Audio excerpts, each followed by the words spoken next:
venerated Master Rumi, vegetarian, poetic lover of the divine.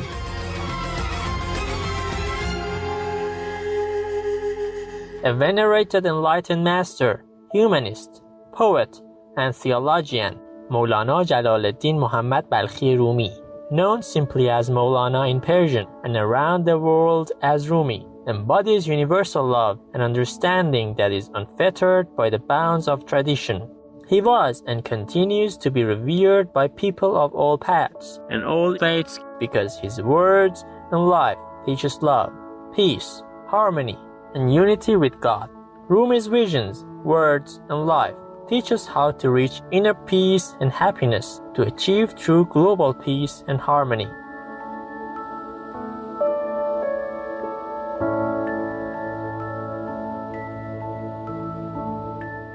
Maulana Jalaleddin Muhammad Balkhi Rumi was born on September 30, 1207 in Balkh, in the Persian province of Khorasan, which is present-day Afghanistan.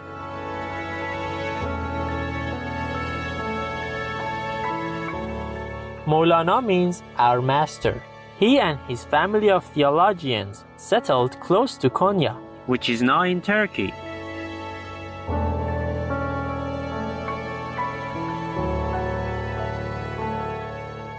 Master Rumi's early spiritual education was under the tutelage of his father, Bahauddin, a professor of religious sciences.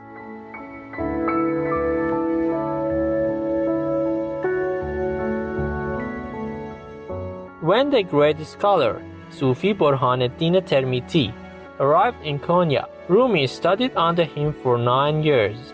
His training was based on the foundations of Sufism, divine love, worship, and consciousness of God, with humility, austerity and abstinence, piety and tolerance.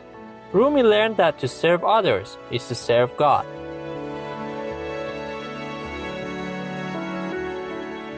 At the age of 37, Master Rumi met Shamseddin of Tabriz, an enlightened Sufi mystic and master dervish who significantly influenced Rumi's view and path in life. Shamseddin became Rumi's master, and they formed a deep spiritual friendship.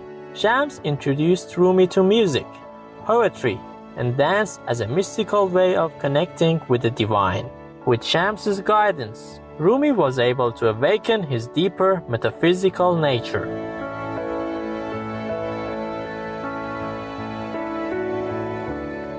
Master Rumi soon started his insightfully marvelous work, the Masnavi, or Mathnavi, consisting of 26,000 verses of divine poetry. Collected into 6 large volumes, the verses express Rumi's burning love and mysticism through the form of linked stories. Some regard the Masnavi as the greatest spiritual masterpiece ever written. Its contents include the full spectrum of life on earth, every kind of human activity, religious, cultural, political, domestic, and the specific details of the natural world, history, and geography.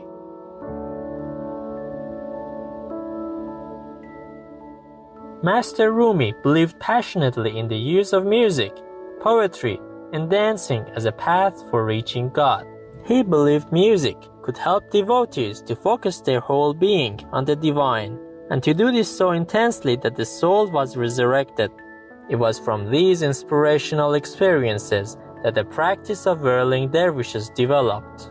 Rumi described whirling as escaping one's existence, continuously tasting the everlasting existence in the absolute non-existence. Let's take a few moments to read more of Master Rumi's poetry. We will be right back here on Supreme Master Television.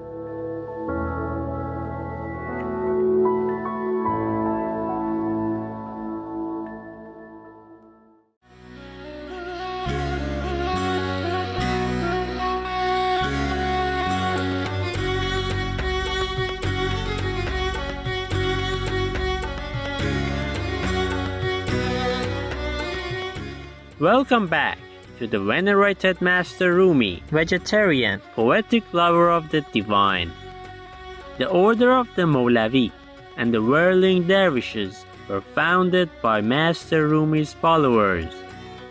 Supreme Master Chay has spoken about the whirling dervishes on several occasions, such as during a 2008 lecture in France.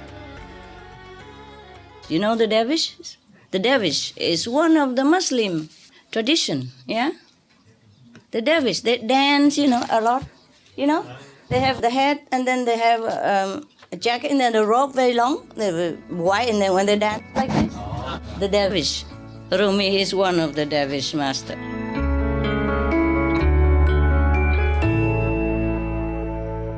The music and dance are designed to induce a meditative state by focusing on the love of God.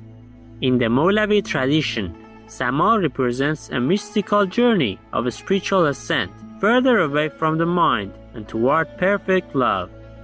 Perfect love is attained by turning towards the truth, abandoning the ego, and finally arriving to a spiritual maturity which allows a person to love and be of service to the whole of creation without discrimination against beliefs, races, classes, and nations. Master Rumi taught that Muslims, Christians, Jews, and Zoroastrians should be viewed with the same eye. Sufism or Tasawwuf is an Islamic movement that utilizes prayer, asceticism, music, and dance to achieve a deeper understanding of God. A Sufi practitioner seeks to be free from vices and weaknesses in order to acquire the knowledge of God by living according to His will. A devotee on the path should purify his or her heart from all other attachments, resist all desires, and always be ready to receive divine blessing and inspiration. The devotee can thus begin to live on a spiritual level. A Sufi's way of life is to love and be of service to people, abandoning the ego and all illusion that one can reach maturity and perfection and finally reach Allah.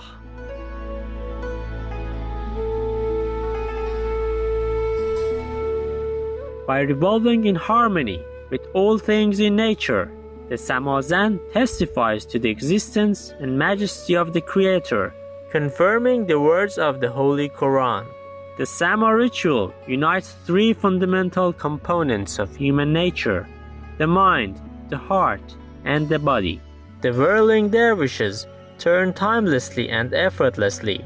One foot is firmly planted on the ground, and the other rhythmically rises and falls with the silent repetition of Allah's name.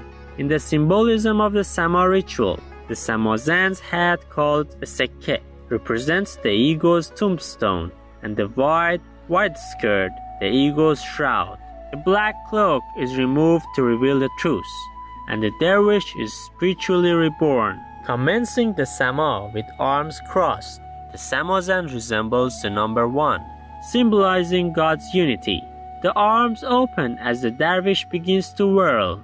God's eternal mercy flows to the upturned right hand, passing through the heart, and traveling to the earth through the downturned left hand. To witness the Sama is to receive God's gift of love, as the Samazan embraces all of humanity, spinning centrally from right to left on the axis of the heart. Finalized with greetings of peace by the Samazans, the whirling usually ends with the recitation of the Holy Quran.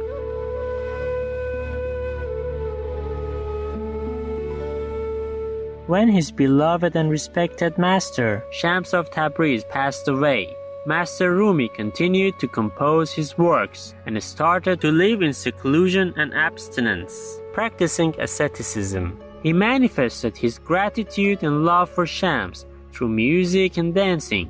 He also wrote a collection of lyrical poems called Divan Shams Tabrizi to honor and bid farewell to his beloved friend and guide into the world of the sacred. In the last few years of Master Rumi's sojourn on earth, he compiled his 6-volume epic work, Masnavi, as well as the Persian prose work called Fihe ma fihe, meaning it is what it is. These timeless works continue to provide precious wisdom and guidance to readers worldwide, Compiled together, Master Rumi's works depict the development of the soul's journey through the heavens toward Allah. Master Rumi's poetry expresses the secret of existence. God is absolute love, and we must become that same love in order to recognize God, to know God, and to get closer to God. The human being has been created with love in order to love. Master Rumi says, all loves are a bridge to divine love, yet those who have not had a taste of it do not know. Master Rumi emphasizes that individuals who long for God must be able to commit to prayer, follow a benevolent discipline, and be open to what is beyond all concepts to allow the soul to travel deeper.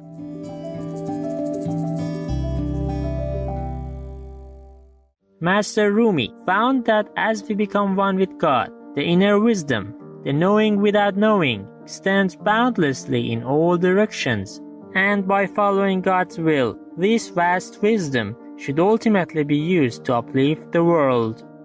It is said that on the night of December 17, 1273, when Maulana Jalaluddin Muhammad Balkhi left the body, people from diverse faiths came to bid their respected teacher farewell at the Green Dome in Konya, Turkey. And ever since, that night became the night of union. Succeeded by his son, Sultan Walad, this order of Maulavi Sufi has since extended widely in Asia and Africa and continues to carry out Master Rumi's words today through its numerous centers around the world. In 1950, thanks to the insightful choice of the Turkish government, the whirling dervishes began performing annually in Konya on December 17, the anniversary of the Night of Union. With deep gratitude for his compassionate, uplifting teachings, we conclude today's program with a beautiful reminder from Master Rumi. You are not a drop in the ocean, you are the entire ocean in a drop.